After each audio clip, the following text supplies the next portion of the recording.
ਪਿਉ ਦਾਦੇ ਕਾ ਖੋਲ ਡਿਠਾ ਖਜ਼ਾਨਾ, ਤਾਂ ਮੇਰਾ ਮਨ ਭਇਆ ਨਿਦਾਨਾ।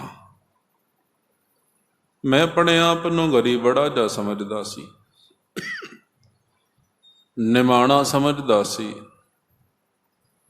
ਜਦ ਤੱਕ ਮੈਂ ਆਪਣੇ ਅੰਦਰ ਝਾਂਕ ਕੇ ਨਹੀਂ ਦੇਖਿਆ।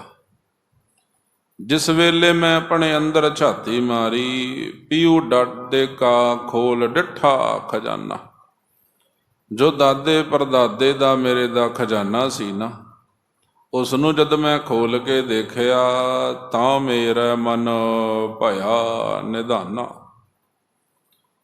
ਖਜ਼ਾਨੇ ਦੇ ਅਰਥ ਵੀ ਬੇਸ਼ੁਮਾਰ ਦੌਲਤ ਹੁੰਦੇ ਨੇ ਪਿਆਰਿਓ, ਅਤੇ ਨਿਧਾਨਾਂ ਦੇ ਅਰਥ ਵੀ ਬੇਸ਼ੁਮਾਰ ਦੌਲਤ ਨੇ। ਖਜ਼ਾਨਾ ਅਰਬੀ ਫਾਰਸੀ ਦਾ ਸ਼ਬਦ ਹੈ, ਨਿਧਾਨਾ ਹਿੰਦੀ ਦਾ ਸ਼ਬਦ ਹੈ। ਖਜ਼ਾਨਾ ਉੱਧਰ ਵਰਤਿਆ ਜਾਂਦਾ ਹੈ ਜਿੱਥੇ ਬੇਸ਼ੁਮਾਰ ਦੌਲਤ ਦਾ ਢੇਰ ਹੋਵੇ, ਜਿਸ ਨੂੰ ਗਿਣਿਆ ਨਾ ਜਾ ਸਕੇ। ਨਿਧਾਨਾਂ ਤੋਂ ਭਾਵ ਹੈ ਜਿਸ ਵਿੱਚ ਨਿਧੀਆਂ ਹੋਣ, 9 ਨਿਧੀਆਂ ਜੋ ਗਿਣੀਆਂ ਗਈਆਂ ਨੇ, ਜਿਸ ਵਿੱਚ ਹੀਰੇ ਮੋਤੀ ਪੰਨਾ ਪੁਖਰਾਜ ਮੂੰਗਾ ਇਤਨੇ ਸਾਰੇ ਰਤਨ ਹੋਇਆ ਕਰਦੇ ਨੇ। ਨਵ ਰਤਨ ਭਾਵ 9 ਨਿਧੀਆਂ। ਜਿਸ ਖਜ਼ਾਨੇ ਵਿੱਚ ਇਹ ਨਵ ਰਤਨ ਹੋਵਣ, ਇਹ ਨਿਧੀਆਂ ਹੋਵਣ, ਉਸ ਨੂੰ ਨਿਧਾਨਾ ਆਖਿਆ ਜਾਂਦਾ ਹੈ। ਐਸਾ ਖਜ਼ਾਨਾ ਉਹ ਸਾਡੇ ਅੰਦਰ ਹੀ ਮੌਜੂਦ ਹੈ। ਉਹ ਕਿੱਥੇ ਹੈ? ਸਭ ਕਹਿੰਦੇ ਨੇ ਉਸ ਨੂੰ ਲੱਭਣ ਦੇ ਲਈ ਤੈਨੂੰ ਆਪਣੇ ਅੰਦਰ ਝਾਤੀ ਮਾਰਨੀ ਪਵੇਗੀ।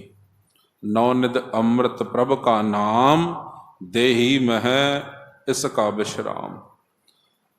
ਖਜ਼ਾਨਾ ਕਿਤੇ ਹੋਰ ਨਹੀਂ ਹੈ ਪਿਆਰਿਓ, ਸਾਡੇ ਕੋਲ ਹੀ ਹੈ।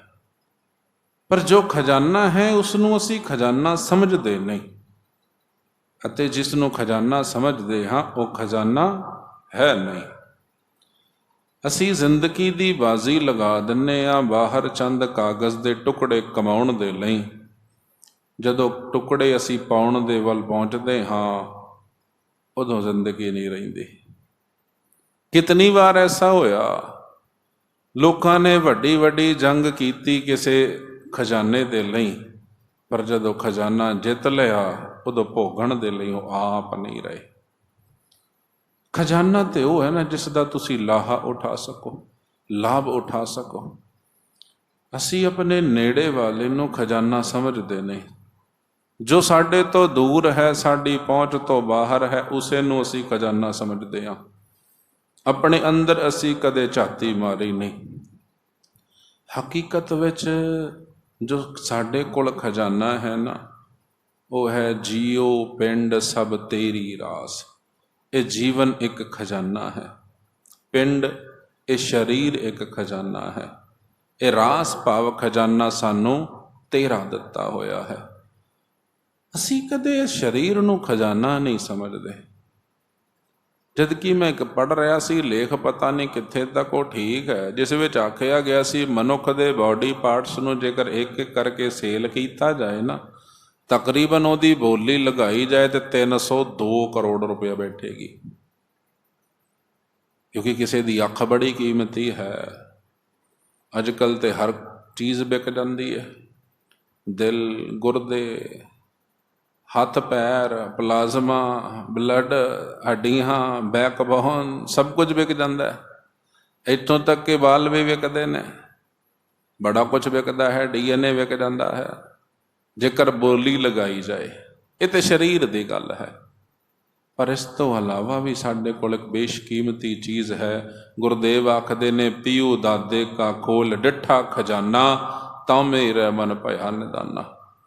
ਬਹੁਤ ਸਾਰੇ ਐਸੇ ਲੋਕ ਨੇ ਜਿਨ੍ਹਾਂ ਨੂੰ ਆਪਣੀ ਕੀਮਤ ਨਹੀਂ ਪਤਾ। ਮੈਂ ਕਹਾਣੀ ਪੜ੍ਹੀ, ਬੜੀ ਪਿਆਰੀ ਲੱਗੀ।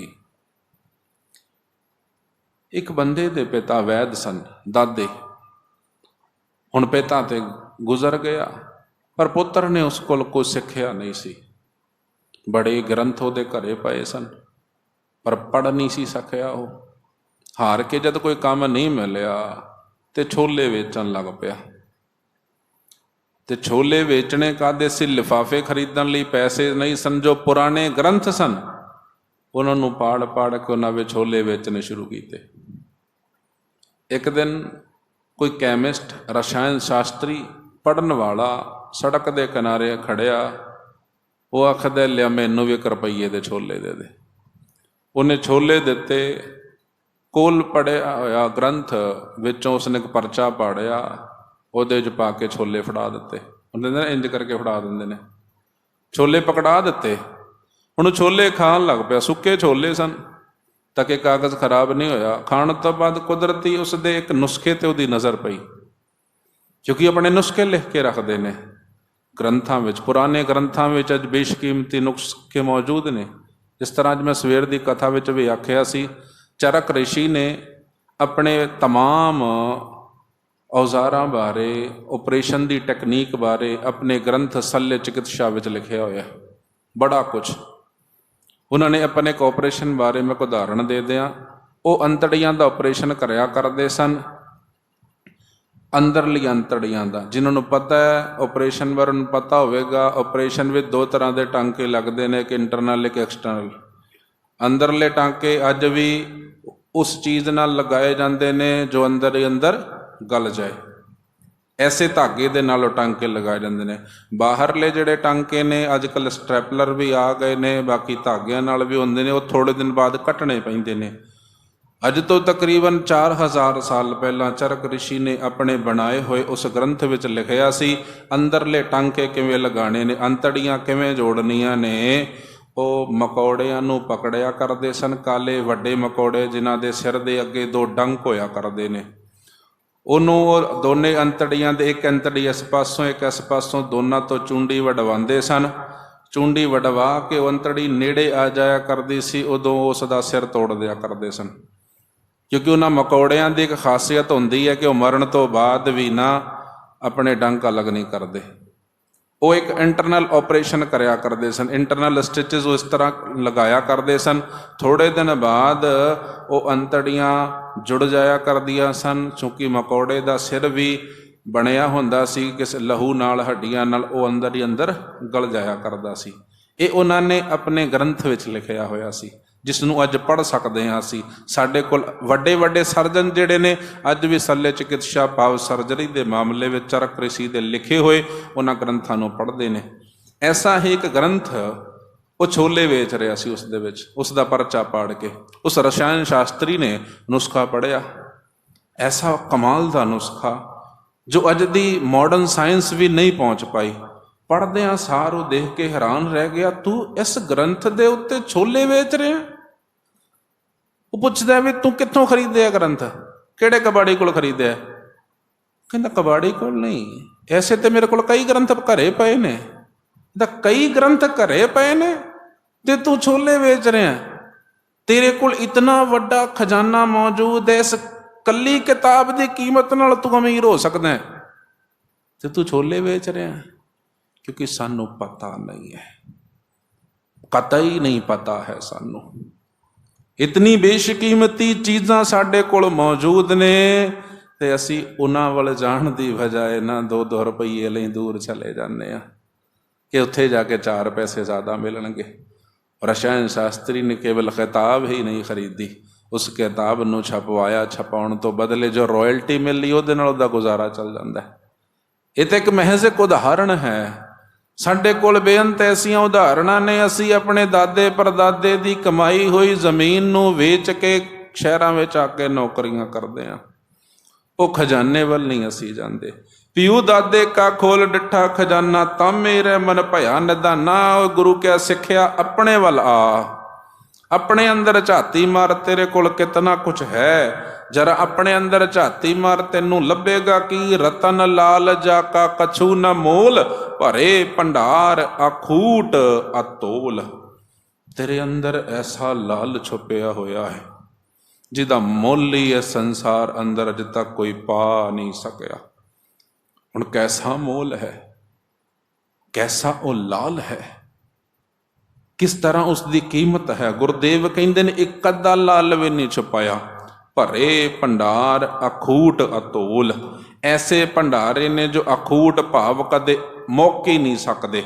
ਅਤੋਲ ਭਾਵ ਦੁਨੀਆ ਦੀ ਕਿਸੇ ਵੀ ਤਰਾਜ਼ੂ ਨਾਲ ਉਹਨਾਂ ਨੂੰ ਤੌਲਿਆ ਨਹੀਂ ਜਾ ਸਕਦਾ।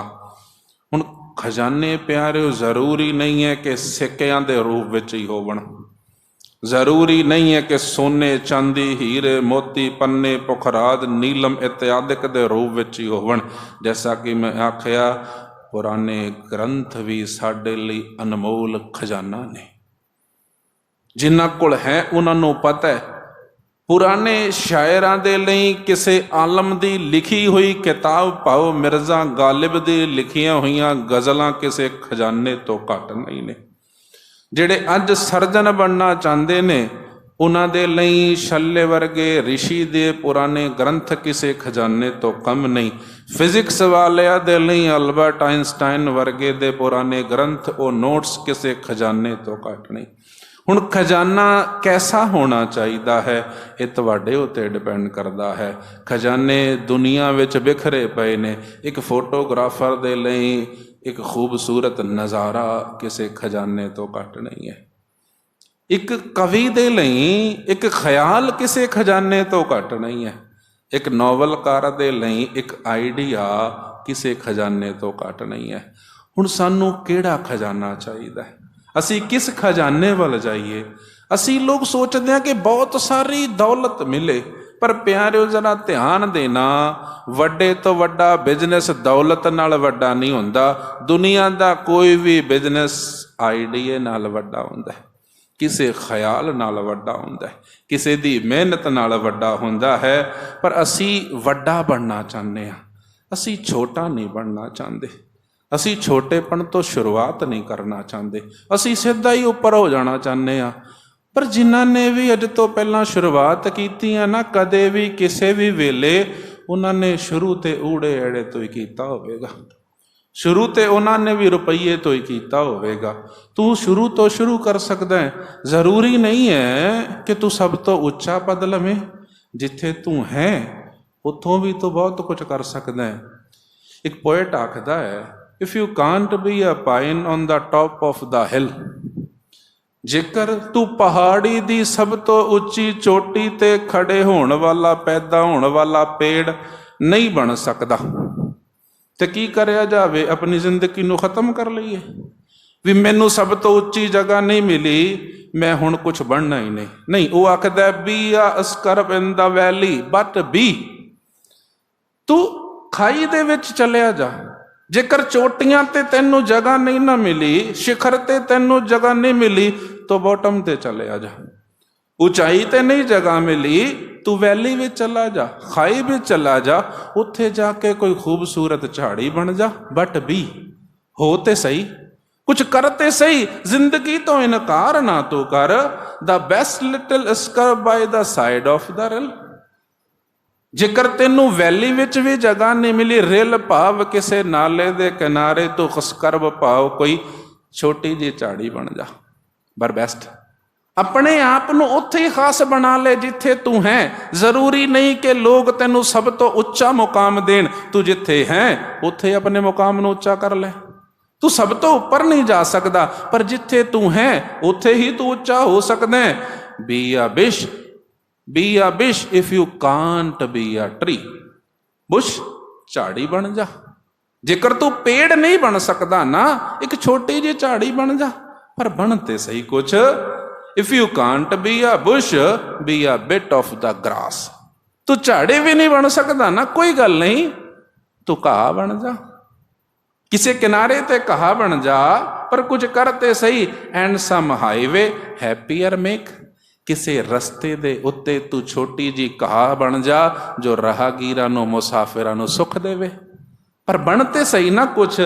ਜਿੱਥੇ ਵੀ ਤੂੰ ਖੜਿਆ ਹੈ, ਇੱਕ ਗੱਲ ਨੂੰ ਸਮਝ ਲੈਣਾ। ਪੋਇਟ ਬੜੇ ਕਮਾਲ ਦੀ ਉਦਾਹਰਣ ਪੇਸ਼ ਕਰਦਾ ਹੈ, ਵੀ ਕਾਂਟ ਆਲ ਬੀ ਕੈਪਟਨਸ। ਅਸੀਂ ਸਾਰੇ ਦੇ ਸਾਰੇ ਜਹਾਜ਼ ਦੇ ਕਪਤਾਨ ਨਹੀਂ ਬਣ ਸਕਦੇ, ਜੋ ਕਿ ਅਸੀਂ ਬਣਨਾ ਚਾਹੁੰਦੇ ਹਾਂ। ਵੀ ਜਹਾਜ਼ ਮੇਰੇ ਹੀ ਇਸ਼ਾਰਿਆਂ ਤੇ ਚੱਲੇ। ਜੇਕਰ ਸਾਰੇ ਕਪਤਾਨ ਬਣ ਜਾਣਗੇ ਤੇ ਮੁਸਾਫਿਰ ਕੌਣ ਹੋਵੇਗਾ? ਅਸੀਂ ਸਾਰੇ ਕਪਤਾਨ ਨਹੀਂ ਬਣ ਸਕਦੇ। We can't all be the captains, we have got to be crew. ਸਾਨੂੰ ਕਰੂ ਮੈਂਬਰ ਬਣਨਾ ਪਵੇਗਾ, ਸਾਨੂੰ ਮੁਸਾਫਿਰ ਬਣਨਾ ਪਵੇਗਾ, ਅਸੀਂ ਨਾਲ ਜਾਣ ਵਾਸਤੇ ਤਿਆਰ ਹੋਣਾ ਪਵੇਗਾ। ਜੇਕਰ ਸਾਰੇ ਹੀ ਕਪਤਾਨ ਬਣ ਜਾਣਗੇ ਤੇ ਮੁਸਾਫਿਰ ਕੌਣ ਬਣੇਗਾ? ਕੈਪਟਨ ਦਾ ਆਪਣਾ ਕੰਮ ਹੈ, ਮੁਸਾਫਿਰਾਂ ਦਾ ਆਪਣਾ ਕੰਮ ਹੈ। ਉਹ ਇੱਕ ਗੱਲ ਨੂੰ ਸਮਝਾਉਂਦਾ ਹੈ, there is something for all of us here. ਸਾਡੇ ਸਾਰਿਆਂ ਵਾਸਤੇ ਇੱਥੇ ਕੁਝ ਨਾ ਕੁਝ ਹੈ। ਐਸਾ ਨਹੀਂ ਹੈ ਕੋਈ ਵੀ ਬੇਕਾਰ ਹੈ, ਸਭ ਇੱਥੇ ਕੁਝ ਨਾ ਕੁਝ ਕਰ ਦੇਣਗੇ। That's big work to do and there is lesser to। ਇੱਥੇ ਵੱਡੇ ਤੋਂ ਵੱਡਾ ਕੰਮ ਵੀ ਕਰਨ ਨੂੰ ਹੈ ਅਤੇ ਛੋਟੇ ਤੋਂ ਛੋਟਾ ਵੀ ਕਰਨ ਨੂੰ ਹੈ। ਪਰ ਤੂੰ ਕੁਝ ਕਰ ਤੇ ਸਹੀ। ਵੱਡਾ ਨਾ ਮਿਲ ਸਕਿਆ ਤੂੰ ਛੋਟਾ ਕੰਮ ਕਰ, ਪਰ ਕਰ ਤੇ ਸਹੀ। ਸਭ ਤੋਂ ਜ਼ਰੂਰੀ ਚੀਜ਼ ਕੀ ਹੈ? And the task must you must do the near. ਜੋ ਤੇਰੇ ਨੇੜੇ ਹੈ ਨਾ ਉਸ ਨੂੰ ਕਰ, ਉੱਥੇ ਹੀ ਬੈਸਟ ਹੋਣ ਦੀ ਕੋਸ਼ਿਸ਼ ਕਰ। ਜੇਕਰ ਤੂੰ ਨਹੀਂ ਕਿਤੇ ਜਾ ਸਕਦਾ, ਆਪਣੇ ਆਲੇ ਦੁਆਲੇ ਦੇਖ, ਉੱਥੇ ਤੂੰ ਕੀ ਚੰਗਾ ਕੰਮ ਕਰ ਸਕਦਾ ਹੈ। If you can't be a highway then just be a trial. ਤੂੰ ਵੱਡਾ ਰਸਤਾ ਨਹੀਂ ਬਣ ਸਕਦਾ, ਛੋਟੀ ਜੀ ਪਗਡੰਡੀ ਬਣ ਜਾ, ਕੱਚਾ ਰਸਤਾ ਬਣ ਜਾ। ਬਹੁਤ ਸਾਰੇ ਲੋਕ ਤੇਰੇ ਉੱਤੇ ਨਾ ਚੱਲਣ, ਬਹੁਤ ਸਾਰੇ ਲੋਕ ਤੈਨੂੰ ਨਾ ਜਾਣਨ, ਪਰ ਥੋੜੇ ਜਿਹੇ ਲੋਕ ਤਾਂ ਜਾਣਨਗੇ ਨਾ ਤੈਨੂੰ, ਕਿਸੇ ਦਾ ਤੇ ਭਲਾ ਹੋਵੇਗਾ। If you can't be the sun be the star. ਤੂੰ ਸੂਰਜ ਨਹੀਂ ਬਣ ਸਕਦਾ, ਛੋਟਾ ਜਿਹਾ ਸਿਤਾਰਾ ਬਣ ਜਾ। ਸਿਤਾਰਾ ਨਹੀਂ ਬਣ ਸਕਦਾ, ਕਿਸੇ ਦੇ ਘਰ ਦਾ ਦੀਵਾ ਬਣ ਜਾ, ਕਿਸੇ ਨੂੰ ਤੇ ਰੋਸ਼ਨੀ ਦੇ। ਵੱਡਾ ਬਣਨ ਦੀ ਕੋਸ਼ਿਸ਼ ਨਾ ਕਰੀਏ, ਜਿੱਥੇ ਹਾਂ ਉੱਥੇ ਹੀ ਕੁਝ ਕਰਨ ਦੀ ਕੋਸ਼ਿਸ਼ ਕਰੀਏ। It is not by size that you win or fail. ਇਹ ਸਾਈਜ਼ ਤੈਅ ਨਹੀਂ ਕਰੇਗਾ ਕਿ ਤੁਸੀਂ ਜਿੱਤੋਗੇ ਜਾਂ ਹਾਰੋਗੇ। Be the best of wherever you are. ਉੱਥੇ ਹੀ ਵਧੀਆ ਕਰਨ ਦੀ ਕੋਸ਼ਿਸ਼ ਕਰੋ, ਜਿੱਥੇ ਕਿਤੇ ਵੀ ਤੁਸੀਂ ਮੌਜੂਦ ਹੋ। ਅਸੀਂ ਦੂਸਰੇ ਖਿਆਲ ਬਾਰੇ, ਦੂਰ ਦੇ ਖਿਆਲ ਬਾਰੇ ਹੀ ਸੋਚਦੇ ਰਹਿੰਦੇ ਹਾਂ, ਕਦੇ ਨੇੜੇ ਵਾਲਿਆਂ ਬਾਰੇ ਸੋਚਦੇ ਹੀ ਨਹੀਂ। ਅਸੀਂ ਸੋਚਦੇ ਹਾਂ ਜੀ ਦੂਸਰੇ ਰਿਸ਼ਤੇਦਾਰ, ਦੂਰ ਦੇ ਮਿੱਤਰ ਖੁਸ਼ ਹੋ ਜਾਣ। ਜੇਕਰ ਘਰੇ ਹੈ ਤੇ ਘਰ ਵਾਲੇ ਨੂੰ ਖੁਸ਼ ਰੱਖਣ ਦੀ ਕੋਸ਼ਿਸ਼ ਕਰ। ਆਫਿਸ ਵਿੱਚ ਹੈ ਤੇ ਆਫਿਸ ਦੇ ਕਲੀਗਸ ਨੂੰ ਖੁਸ਼ ਰੱਖਣ ਦੀ ਕੋਸ਼ਿਸ਼ ਕਰ। ਗਲੀ ਵਿੱਚ ਹੈ ਤੇ ਗਲੀ ਦੇ ਛੋਟੇ ਬੱਚਿਆਂ ਨੂੰ ਖੁਸ਼ ਰੱਖਣ ਦੀ ਕੋਸ਼ਿਸ਼ ਕਰ।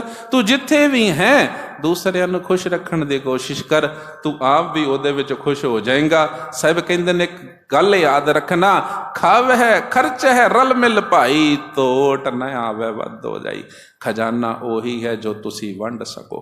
ਇਹਦਾ ਅਰਥ ਇਹ ਨਹੀਂ ਹੈ ਤੁਸੀਂ ਬਹੁਤ ਕਰੋੜਾਂ ਅਰਬਾਂ ਦੇ ਮਾਲਕ ਹੋ, ਜੇ ਤੁਸੀਂ ਵੰਡ ਨਹੀਂ ਸਕਦੇ ਤੇ ਤੁਸੀਂ ਕੰਗਾਲ ਹੋ। ਖਜ਼ਾਨਾ ਹੀ ਉਹਦੇ ਕੋਲ ਹੈ ਜੋ ਖਾ ਸਕਦਾ ਹੈ ਮਿਲ ਵੰਡ ਕੇ। ਖਾਵੇ ਖਰਚੈ ਰਲ ਮਿਲ ਭਾਈ, ਤੋਟ ਨ ਆਵੇ ਵੱਧ ਦੋ ਜਾਈ। ਫਿਰ ਕਦੇ ਵੀ ਘਾਟਾ ਨਹੀਂ ਪਵੇਗਾ। ਸਭ ਕਹਿੰਦੇ ਨੇ ਕਹੋ ਨਾਨਕ ਜਿਸ ਮਸਤਕ ਲੇਖ ਲਿਖਾਏ, ਸੋ ਏਤ ਖਜ਼ਾਨੇ ਲਿਆ ਰਲਾਏ। ਜਿਸ ਦੇ ਮਸਤਕ ਉੱਤੇ ਭਾਗ ਜਾਗ ਪਏ ਨਾ, ਸੋ ਏਤ ਖਜ਼ਾਨੇ ਲਿਆ ਰਲਾਏ ਤੋਂ ਭਾਵ ਹੈ ਉਹਨੂੰ ਇਸ ਖਜ਼ਾਨੇ ਦਾ ਹਿੱਸਾ ਬਣਾ ਦਿੱਤਾ। ਤੂੰ ਵੀ ਇਸ ਬੇਅੰਤ ਅਖੁੱਟ ਅਤੁੱਲ ਖਜ਼ਾਨੇ ਦਾ ਹਿੱਸਾ ਬਣ ਸਕਦਾ ਹੈ ਜੇ ਤੈਨੂੰ ਵੰਡ ਕੇ ਖਾਣਾ ਆ ਗਿਆ, ਜੇ ਤੈਨੂੰ ਗੁਰੂ ਦਾ ਹੋਣਾ ਆ ਗਿਆ। ਤੂੰ ਜਿੱਥੇ ਹੈ ਤੈਨੂੰ ਉੱਥੇ ਰਹਿਣਾ ਕਬੂਲ ਹੋ ਗਿਆ ਨਾ, ਤੂੰ ਇਸ ਬੇਅੰਤ ਖਜ਼ਾਨੇ ਦਾ ਹਿੱਸਾ ਬਣ ਸਕਦਾ ਹੈ। ਹੁਕਮ ਰਜ਼ਾਈ ਚੱਲਣਾ ਨਾਨਕ ਲਿਖਿਆ ਨਾਲ। ਤੂੰ ਰਜ਼ਾ ਨੂੰ ਕਬੂਲ ਕਰ, ਮਾਲਿਕ ਤੈਨੂੰ ਬੇਅੰਤ ਖਜ਼ਾਨਿਆਂ ਦਾ ਮਾਲਕ ਬਣਾ ਦੇਗਾ। ਆਓ ਸਾਰੇ ਮਿਲ ਕੇ ਉਸ ਖਜ਼ਾਨੇ ਵੱਲ ਕਦਮ ਵਧਾਈਏ।